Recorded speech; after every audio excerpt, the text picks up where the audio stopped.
Hey, welcome back to another exciting episode of YOML, a Year of Magical Learning. Today we're on book 109. And as always, if you like anything that we say, please subscribe. If you want to get notified when we have new episode posted, hit those bell. Other than that, let's get on with it. So, Chris? Yeah, let's do this. This is an interesting one. I don't know, probably one of the, if I have like my top 5 favorite books of this journey that we've talked about along the way, this one's probably one of the top 5 most unique books on this journey thus far. And I'll explain why here in a second. It's a book called Gender Trouble, and the subtitle of it is Feminism and the Subversion of Identity by Judith Butler. Do you have any idea what this book is or who Judith Butler is? No idea. Well, neither did I, to be fair. So this book's about Judith Butler is I guess she's like a philosopher, I think. I mean, I don't know if that's what she would identify as, but I'm pretty sure like that's kind of what her role is.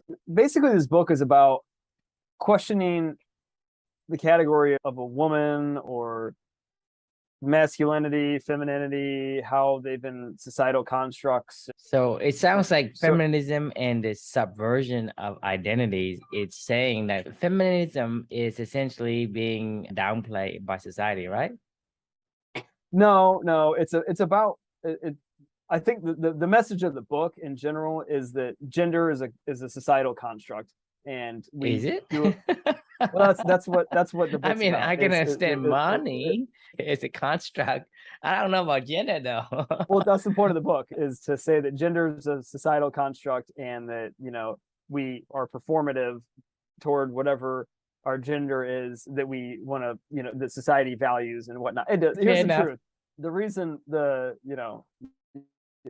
magical learning is all about, living the values, right? Challenging yourself, being going through this process, learning something new every day, right? The reflection title of this one is I've never felt dumber in my life, and it was awesome. And here's why. So, I started this reflection off with saying, like, I've now read, at this point in time, when I wrote this reflection, I was around like 200 books into this journey. I'm now up to like 250 or something like that, or whatever it is at this point in time. So over the past roughly 2.5 years of my life, I've read a lot. I'm not saying I know anything, but I've read a lot. And like in some of the books that I've read and that you and I have done together and that you and I talk about a lot, they're not like light reading, you know what I mean? They're like things like Thinking Fast and Slow, and I put like Enlightenment Now and Selfish Gene. Like, some of these are pretty in-depth topics, and a lot of math and physics and a lot of science, like whatever, it doesn't matter. I mean, there's been, I feel like I've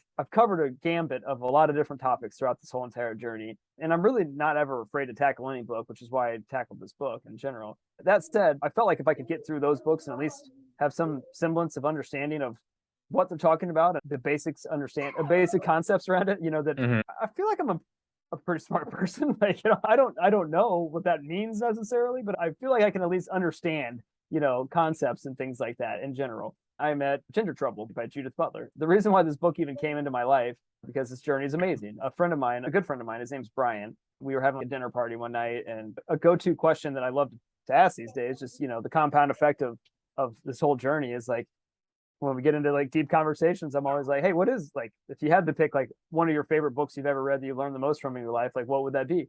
And Brian immediately was like, Gender Trouble. He was like, that book, he was like, I've highlighted so many things in that book. He's like, I've tabbed so many things in there. He's like, I feel like that book was like a huge catalyst for me to become the person that I became today. And he was like, I still think about it often. And I was like, well, Brian's a college professor, and he's a smart guy. He's somebody that I value his opinion and his friendship. And I was like, hey, look, if this is what this journey is all about, right? Like, it's about meaningful relationships, meaningful work, challenging yourself, all that other good stuff, right? So I was like, screw it. This topic wasn't necessarily that interesting to me, but I was like, if Brian found this to be of value, then I'll go do it myself, right? I started it.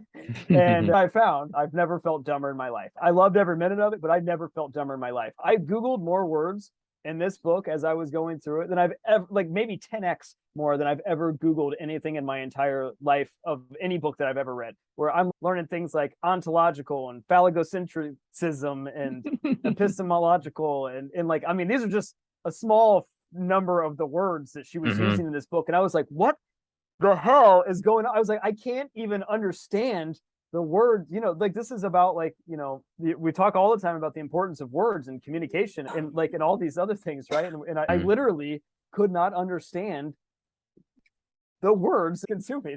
I was so lost the whole entire time. And every single day I would run down from my office, because my wife and I would work from home and I'd be reading this in the morning or something like that. And I'm like, I would run down into the kitchen because her office is right next to the kitchen. And I'm like, I don't understand anything. I'm like, what is going on in this book? I'm so lost, and I was like, but I'm going to keep pushing through it because endure is one of our core values, right? I'm going to endure. Like, I'm going to figure this thing out. Brian recommended it, so I'm going to keep doing it. So I fought, and I fought. And I think at the end of the day, what I found that I loved so much about this book was it was humbling as hell. Like, I know you and I talk all the time about like, we don't know anything, right? And I really do believe that. I know that you believe that in your heart, and I believe that in my heart for sure. But sometimes you read a lot of books and you feel like you might have some idea of what's going on out there in the world. But a book like this humbled me to my core, and humility is one of my core values as well. Express humility in a book usually a lot of times, because like I said, I pick up concepts pretty easily. But I was humbled to my core reading this book, and it was great. I loved it. I felt like it was still a great expression of my values and living for two and the mission and the purpose that we're all on with this whole entire journey. So, I don't necessarily get the topic. I maybe don't necessarily think that I absorbed it all very well, but I learned that there's so much more left to learn out there in this world. And I appreciate Brian for recommending it. Yeah, I'd love to get your thoughts on this one. Yeah, I think what I was saying is basically, we don't know anything, and we don't know shit. You don't know shit. I don't know shit. Right? Basically, that's the mantra of who we are. And anyone who said they know something, it's, they don't know, they don't know. Run away. Right. And so that is just the beauty of life, right? No one knows. There's nothing absolute. Sometimes, when we say, okay, I have proven something, that this happens and that happens. In the way that my philosophy is that you cannot prove anything. No one can prove anything. You can only disprove it. You cannot prove anything. And Sure. so information is always there, and they're so vast that we can't even count the stars in the universe. We cannot count the information that we know. So no one can go out there and claim that they know this or know that, know anything. I mean, sometimes, like we said before, there's a saying, no man can step in the river twice. It's because things are always in flux, right? The information you knew yesterday or 2 seconds ago has become different. It's changed. To be a learner, to embrace one of the core values of the company, you have to put yourself in the learner seat and be humble in what it is that you don't know. Right. And I think that only makes you I guess enjoy the discoveries of new things rather than, oh, I've seen it before. Oh, boring. Yeah, I've seen it. I mean, there's nothing new for me, I get right? it. Yeah. If you go through life with that kind of an approach, then everything is like, oh, nothing fun, nothing exciting, nothing newness, nothing to pay attention to. And going through life like that is pretty boring. And we talked about the other day, it's about, humanity is about discovery.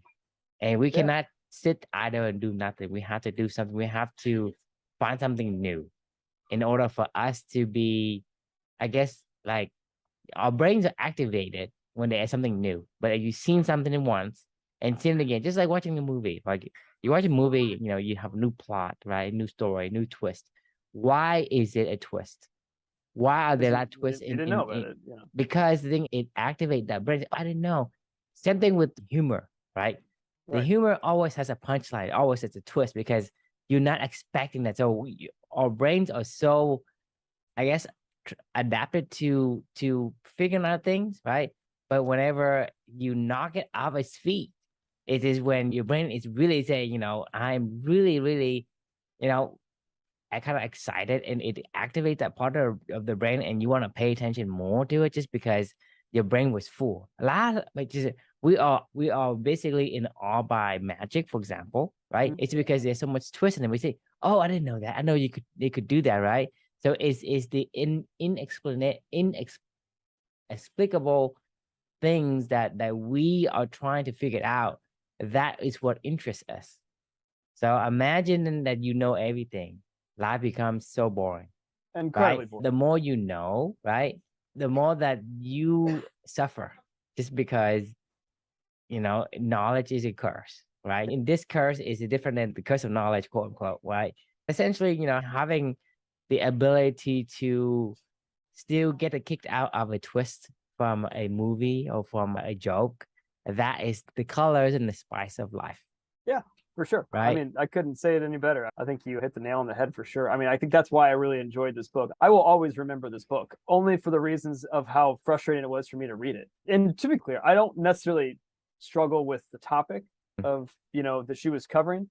I didn't understand the way that she was describing it. I could not follow her. She was talking in such academia talk that I was like, man, if you would just figure out a way to talk about simplicity, like in the Anti-Fragile book, where you keep it simple, right? Understanding something is pretty simple for the most part, but the art of writing it out and telling it and all the time and effort that goes into refining that idea down to something that somebody else can understand, that's mastery, right? Understanding is one thing, but to distill it into a in an orchestrated manner so that other people can understand what you say, it's hard. That's art. Because a lot of time the thing is, we understand something, we've seen something, and you ask me, hey, can you describe to me what you've seen? Can you describe to me what you felt, right? Can you kind of take me through all this stuff? A lot of time, basically, you say, well, I'm lost for words, right? I just don't know the words to tell you, right? Because even though I knew it, I see it, I saw it, I felt it, right? I know what I'm talking about and I know how to identify. I just can't tell you about it. Just because, a lot of times you just don't have the words, right? And for someone to take all of these like intangibles and distill it and orchestrate it in a way that you can express it using words, that's mastery. Yeah. I mean, 100%. And to be clear, I'm not saying that Judith Butler isn't a master over this domain. I just didn't understand the words. So that's why I said it was humbling. I was like, I don't understand. I felt like I was reading something in German almost. I was like, my brain cannot listen and follow along or read to what the words you are saying and comprehend. It literally felt like somebody was speaking German to me.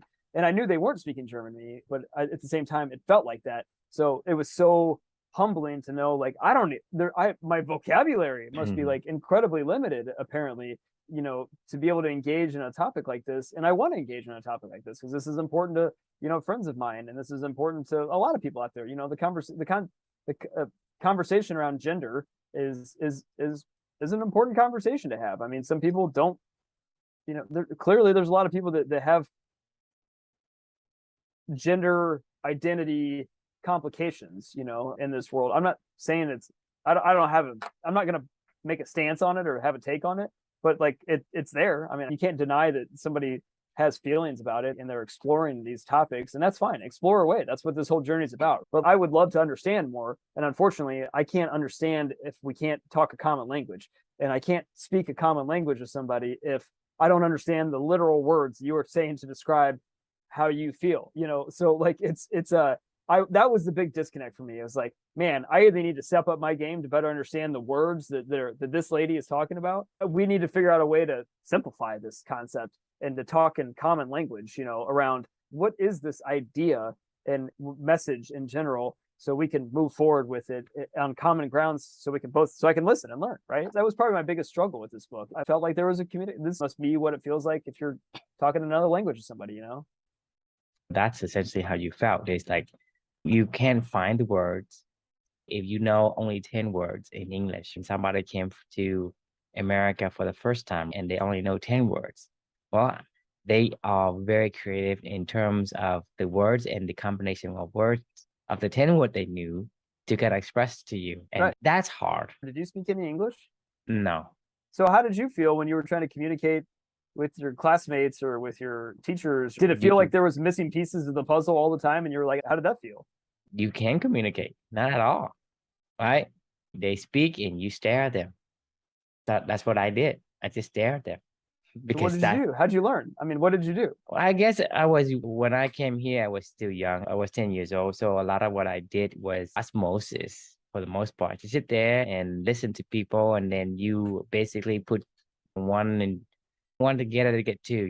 If they say, table and they sit on a table, or they tell them to sit down and they sit down, right? You just learn like a baby would learn. You just Right. associate the gesture with the words. And eventually you say, oh, you want me to sit down. Oh, you want me to be quiet. So basically that's how I learned. It's basically just sit there and just observe. And there wasn't any formal way to learn it. You learn it by using your human brain, which is you watch and you associate. And I Right. think that's how baby learns too. They watch you do it and then you associate the words with the actions. One other thing that I found that a lot of times, like my voice in American, it's more manly than in Vietnamese. The I the have words. a deeper voice when I speak English. I have a Interesting. very light voice when I speak Vietnamese. The Do it. thing is, Do my the. philosophy is that because you listens to people talk, right? Mhm. And then you mimic their way of saying. So whoever you learn after, you going to carry on even the accent. A lot of times, like see in Vietnam, there's three regions, right? The north, south, north, middle, and south. And each region has a very distinct dialect, right? If they say anything, like among all the three regions, we can tell where you came from. But if you take those guys and have them speak English, there's no way we tell. Interesting. The sounding and the word is different. So I'm saying that, the way that you talk and even the intonation of your voice and even like sometimes you have a higher pitch and a lower pitch, like, Mhm. it because you listen to people who you learn from people who had a low pitch or high pitch Good. because Yeah. you actually mimic I mean, there is not exactly like it's not exactly like if I learn from James Earl Jones then I'll have a exact like James Earl Jones but I Right. have Right. 90% of what he sounds like, Mhm. right? Because Yeah. my physiology may be slightly different but I can mimic the way he say and or the pitch, right? The pitch and the yaw and all that goes with it. And that's an So interesting that I've noticed. so is it possible to learn somebody else's philosophy without living life with them and observing the way that they like is it possible to learn What do you Nietzsche's mean by philosophy? philosophy? Because this is a philosophy. Like Judith Butler is a philosopher. I mean, I think Mm-hmm. If you Google her name, I'm pretty sure like that's what her role is. I think she's a professor in queer theory and literary theater. She's an American philosopher and gender theorist. Like she's a philosopher. She's an educator. She works in, you know, academia. She was at Yale, Bennington College. Like, Mm-hmm. so the question is like this book that I read from her, maybe going back to what we were just talking about, or what you were just describing of like learning, through osmosis almost, right? Like what I Yes. struggle with, I need to almost be immersed in her life to ever understand the words she's trying to say, because she lives in a different world than I live in. I mean, like Right. without a doubt. I'm finishing up. I'm on back-to-back dystopian novels right now of 1984 and A Brave New World, Mm. and I'm getting ready to finish A Brave New World right now.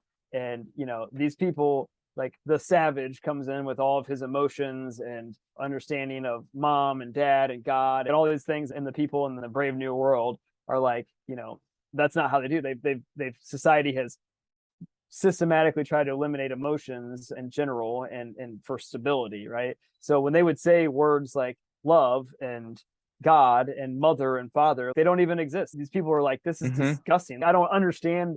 I've never heard of the word God before. I've Right. heard of they say Ford, as in like Henry Ford. That's who their God is. So when they say like, oh my God, it's like, oh my Oh, my Ford. four. Yeah. Mm-hmm. So like it's I don't have you read that book?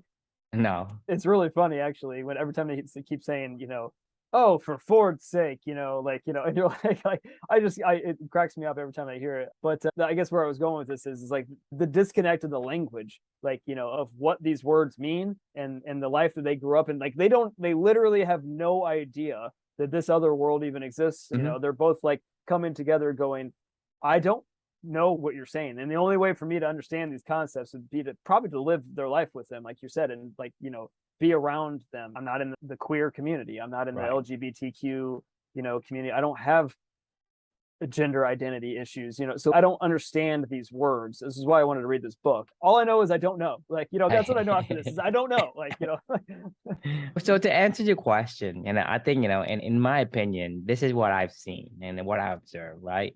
I'm not claiming to know, this is the answer to it, but for me, I think that anyone who learns anything has to learn it by osmosis first and foremost, by osmosis from someone else. Because the thing is, when you are learning from somebody by osmosis, you basically take whatever they say as true. You don't question it. Right. Right. So the criteria for you to learn by osmosis is that you don't have an existing framework of philosophy. Okay. Right. I learned English very fast, right? Basically in 6 months, I learned how to speak English. Wow. Right. You know why that is? It isn't because I was smart or anything. It's because I have a blank slate. Blank slate means that in Vietnam, I didn't learn a single thing. I was basically like a baby, 10 years old, but I don't know anything. Right. I told you this before, like I don't know anything. And I do things that is against the, like, to society expectations, and I just what I do. I just Right. don't agree with, right? It's not that like I said, I don't think about, like we're talking about before, it's like, there's certain things that people do because maybe it's gonna bring shame to my family. I will try to behave kid, because I don't want my mom or my dad to be ashamed of me or to get an inconvenience. I don't think about any of those things. I'm basically like the dumb kid, right? And so it's essentially, when you have a blank slate, you can do by osmosis. That's why the people who have already been influenced with a framework conflict with the learning. That is when it's hard to do osmosis. So you have to learn by figuring out what it is that you need to know as far as the differences. So that's for me, my theory is that there's multiple ways you can learn, right?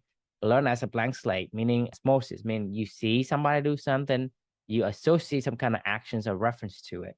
And then eventually you just pick them up. There's no conflict inside of your brain, inside of your mind.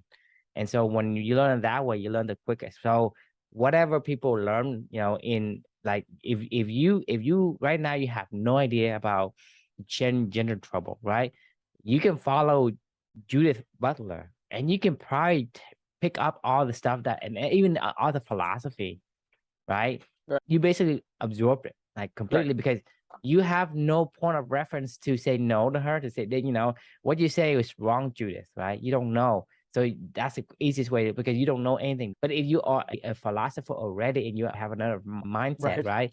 For you to go and absorb her environment and her kind of philosophies and teachings and principles, it's gonna conflict. It's gonna be hard, right? That's why a lot of immigrants are really, really struggling to adapt to the American way of life, just because they already had one. Right. The people who didn't, right? It's not about the age. But it's not about the age at all. It's about, are you willing to unlearn to relearn, right? Right. And so to unlearn is actually very difficult. It So is. a lot of people who are very successful over in another country, they came over here, they have the most struggle, just because for them it's so difficult. And in order to get past the ability to learn, you have to learn from both culture even more, to see, okay, what are common and what are the differences that I can maybe reconcile myself to accept and not accept, because your mind automatically going to go head to head with one another in terms of, this philosophy versus the other philosophy. And so if you have no philosophy, you don't question, because there's no further reference for you to say, no, I disagree. Right. And so that to me is, everybody learns from that. At some point in their life, they will learn by osmosis. Right. Until I think that's until they have got, for example, like for me, is, let's say I learn programming on one language, like let's say I want to learn C# versus Java, whatever, right? So I've learned this language, right? Once I've learned it, right, I just absorb everything. It's so easy. But then when they ask me to learn something different, it's then, because I already had a language, another programming language. For me to learn the other language is hard. It's because I will contradict myself, say, well, that doesn't make sense. Well, it doesn't have this, that, but I can't just accept it as is. Right. But that means that, for anything that we learn that is new, right, it will be for the most part by osmosis. Right. And I'm not saying unlearning. I think you make a really good point of just coming in with a beginner's mind, Yes, exactly. Like, it's funny you say clean slate, blank slate. I have it written down in my journal, like clean slate every day. Every day is a new day to go try something new. Whatever happened yesterday, it doesn't matter. Whatever's going to happen tomorrow. It reminds me I don't want to say beginner's mind. I think beginner's mind that concept gets thrown around a little too much, of like, oh yeah, I have a beginner's mind. I feel like it's become kind of a cliche thing to say, but like for me, thinking of like literally wiping a slate clean every single day. I say it in my tennis matches to myself. After each point, I'm like, clean slate. Like, even if you won the point, you lost the point, doesn't matter. Just clean slate. Next point. Just focus on this one right now. Like, like focus on what you needed to learn, what you need to understand, what are all the inputs that are coming into you, and like, how are the dynamics changing? Maybe the sun's changed, maybe the wind's changed. That's not the same point anymore. So like, I think that's a really amazing point and something that I would love to bring to this conversation with my friend Brian around gender identity, of like coming in going, look, I don't have a skin in the game, I guess, if you It's funny, because you go back to Nassim Taleb, like, right, like I have skin in the game on this one. Like, I don't feel confident one way or the other. I mean, maybe one of my reflections that I wrote in the future about Taleb was on Anti-Fragile was soul in the game. Like, that's the people you want to learn from, is the people that have their whole soul in the game. Everything that they care about and all their being goes toward, like for us, values, balance, like living a life of purpose, meaningful work, meaningful relationships. I know for a fact, I know more about this stuff.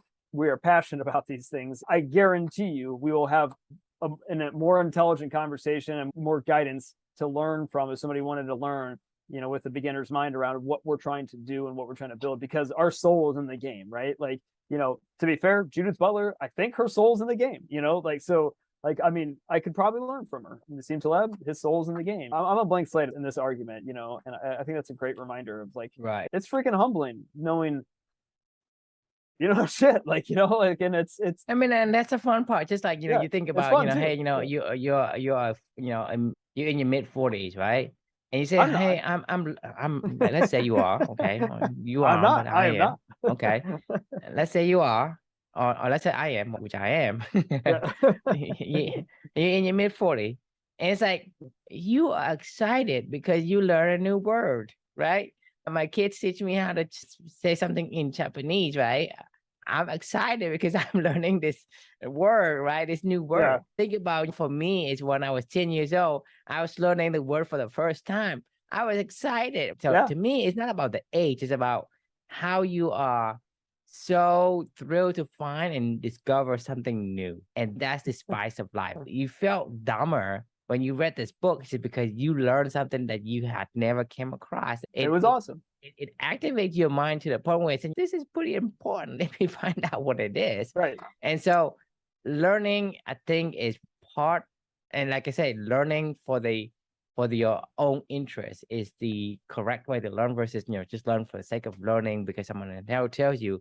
That's a big difference. And we talked about this in previous episodes, but, having the ability to discover something, that is what make life fulfilling, what make it more enjoyable in terms of, how you spend your time. It's right, yeah. To me, it's less of a struggle when you are learning from osmosis. You just pick up the patterns. And then when you start to get to the second phase, where you start to try to figure it out and understand and trying to reason yourself out of it, that becomes hard, right? Until you surpass the level 2 to level 3, when you can reason and discuss and then debate with other people, then that learning comes back. It almost remind me of like a trilogy, right? The first one is always really, really, really exciting. And the second one was like, I don't know. And the third one, oh yeah, okay, I understand. The second one is always like, I don't know. And you remember when we did the core values quest, right? First month, second month, and third month, right? We know the first month was so exciting for the questions. And then the second month, they are kind of like lost. And then the third month, when they come, kind of like, oh, I get it. So it's exactly like that feeling to me in terms of learning anything new. The middle one's always that struggle. You did well, right? You did well, right? And people say, hey, you have beginner's you got luck. this. Yeah. And then when you have it, then suddenly you get worse. Yeah, for sure. Yeah. So for me, learning is almost that same concept of the trilogy, right? Beginning, you absorb everything. The second one is you're trying to understand, but you don't understand enough, so you get confused. And then you get to the third phase where you say, well, I understand now, so I can maybe debate other people and maybe have their opinions, their perspective, and my perspective, and kind of collage them together to make a bigger piece and have a bigger picture. And to me, learning anything goes through those three phases. I think you just, that was such a good analogy, and it made me think about every time that I try to learn a new tennis skill, like it's a disaster. I mean, like you talk about like unlearning, I get so much worse and I'm like, this fucking sucks. Like, and then finally at some point in time, you just keep going and going and going and it clicks and you're like, oh, now I'm way more versatile. Like I can deploy this as needed and people can't pick on a certain weapon and attack it all day long kind of thing. And I'm like, when you try it, you literally, you're like, oh, I'm going along good. I'm trying something new. And then you get a rebound and you're like, oh, I'm better now. And then you try it again. Everything that I've learned, it has to go through those three phases. Back then when I was trying to learn how to type on a keyboard, right? The first one, like, it's really good. And then you start to try to do more, like, no, and you go back to the two fingers, right? And then you go back to doing the 5 fingers and you go, okay, now I kind of felt the keyboard, and then it gets faster and faster. So anything you learn goes through the same phase. And like I said, even for our core values quest, everybody goes through the same thing. The second month was always the scratching the head kind of phase for them. For anyone, I mean, I don't know about you, but all the guys I've guided through, it's always like scratching my head. I don't know what am I doing in the second month. No, I've experienced the same thing for sure. Like it's it's just, there's no more enthusiasm to carry you through when you're learning something new. Going back to the tennis conversation, like, when you hit your first few shots, you're trying to do something new, you're like, oh my God, I can do it. But then you start, like you said, beginner's luck. You're trying to learn it, and then you get in the way of yourself. Pretty much, yeah. Like your rider gets in the way of the elephant. Yeah. No, I mean, you're totally right. Like, I mean, it's always like those next few iterations around it, and you start to try to deploy it. Like it's got to be willing to wade through the valley of suck, of going. I mean, I guess that is a learning trajectory. So sorry, go ahead. Yeah, I mean, like I said, there will be learning by osmosis, and that's going to be the first type of learning. And I know that works, and that will happen to anyone in their lifetime, regardless. But it's not always the case, right? First you learn with osmosis. The second is once you have it, then you're going to struggle trying to figure out what's right, what's wrong. Right. And so the question we ask is, do you learn by osmosis? Can you absorb all the philosophy? If I learn English from somebody in the beginning, I mimic the way they sound. Right. And I sound like that person. If I learn from a woman, then I sound like a woman. I just do. If I learn from James Earl Jones, then I could be a voice actor now. Yeah. But I didn't. So, you know what I mean? That's what I've noticed. And for each of the language that you've learned, you will have a distinct voice. Your voice doesn't carry over from one language to another. Yeah, I love it. That's such a good reminder. I should learn from Matthew McConaughey, having this midnight DJ voice, like Chris Watts was saying. I would love to speak British, either that or have an Australian accent. Like that would be, it's just fun. Right. I mean, like I said, you yeah. only have that window of opportunity in the beginning when you knew nothing. Right. But you already heard it a few times, then it's no longer the window of opportunity, no longer there. Yeah, I mean, you're right. Like osmosis and immersion matters. And I think that is one way to learn it. So I remember I lived in Chicago for a couple summers and I went to school at Purdue, which is pretty close to Chicago. And I came back home to Indy and I felt like I was talking like a Chicagoan. I could hear it in my voice. My friends could hear it. And they're like, why are you talking? I didn't hear it in my own voice. And I was like, what are you talking? And then I started to kind of hear it a little bit as I was outside of that environment and the way that the particular little words and O's and whatever and things like that. I think you always learn how to speak English when you go up in Indy, right? Right. That's why you can tell the difference. Right. But if you never had it and you live in Chicago and people say, what are you saying? You will never know. You cannot tell the difference because that's the first language that you hear, that you mimic. If they tell you sound weird, you can't understand why. You just can't. True. Because there's nothing for you to compare against. think about like a Boston or New York accent. They sound just like idiots, and I'm like, how does all these people just continue to churn out this idiotic, they cannot tell accent? the Like, difference because I there's know they nothing to can't. compare against. These poor little kids grew up, saying "wicked awesome," and you're like, what? Just stop. Like, just speak speak normal. All right, I think we've I mean, officially hit. it's part of learning, and I Right. think that's why it's really exciting. And I've noticed these patterns in learning, right? And I think that, I guess, fitting for the topic today is one of core values to learn and to be in a place where we are totally blank slate. Humble. It's very humbling. Yeah, blank, beginner's mind, clean slate. But you don't get this opportunity that often. You don't. Like, it was rare. I mean, we're 200 plus books into it. I think I can honestly say, if I just do a quick recall in my brain right now of books that I've been just like, I don't know what the hell is going on. Gender Trouble was one of them. A Brief History of Time was another one of them. Stephen Hawking's book. I would say at least half of the self, because it was so math and stat heavy. Beyond that, I mean, I feel like those are probably the three that I'm just like physics is a whole nother language, right? I mean, like that's like, I mean, you're hearing quacks or whatever the hell, and black holes, and what, like, I mean, oh my god. Anyway, physics. my brain, quantum, yeah.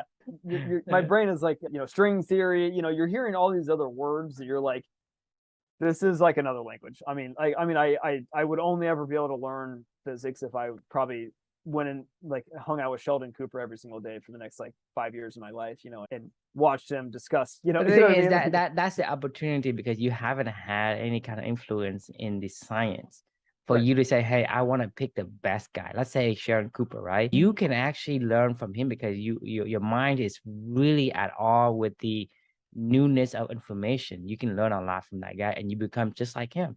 Yeah. But because for me, I already had a science, right? So for me to go learn from Sheldon Cooper is not going to be as fun, just because I would disagree with some aspect, and then I wouldn't understand in other aspects, just because what happened is there is a bias that I already have, right? And that bias may not be what he's thinking. And so that creates confusions. Because if I tell you, I'm going to Disneyland, right? And on the way, I saw a duck, right? That had a scarf on its neck, right? What do you think about? You mean Daphne? You mean Exactly. You think about a Disney character because I anchor you on going to Disney. And so that's the problem, is because I'm anchored on something else, but Sheldon Cooper is talking about an actual duck, for example, right? Then that story, I completely have a misinformation because my bias is already anchored on something else. And so that's why it's difficult. And that's what I'm saying is the opportunity for you to have a blank slate in beginner's mind is very rare. I mean, it's not only rare, it's hard, and it's important. Like, I don't know if you've ever... And then you go on doubt yourself, how come he's explaining this, but I don't get it? He's explaining the black hole or event horizon, right? What the hell is an event horizon? But I don't understand, because the word horizon was on another definition, right? I cannot get away from the fact that I knew something previously, and that gets in the way of me learning the next thing. Just like 100%. When you're talking about playing tennis, right? In the beginning, you have nothing to get in your way, and then you just hit it and you have beginner's luck, quote unquote. And then you start to learn, okay, this is how the mechanics work. Then you get in the way of yourself. That's what I meant, right? Because the thing is, when you say black hole, right? When I hear the word black hole, it's basically, I'm imagining a dirt hole, right? That dirt hole in my mind is actually in the way of me trying to understand what a black hole is. So that's the thing is, a blank slate is always one of those, I guess, would be the fortunate event that you get from time to time, and you should embrace it. Agreed. And we have a blank slate with Gender Trouble by Judith Butler. So embrace it. Listen to people out there, and learn and be humbled. And that's not a bad thing. Like, being humbled is not a bad thing. Being humbled is a good thing. So if you look at it from the right perspective. So wrapping up today, I guess the question we can leave with everybody, similar to what we've been talking about, is when was the last time that you reminded yourself that you still don't know anything. And if you haven't, then go do it. Like, go try something new.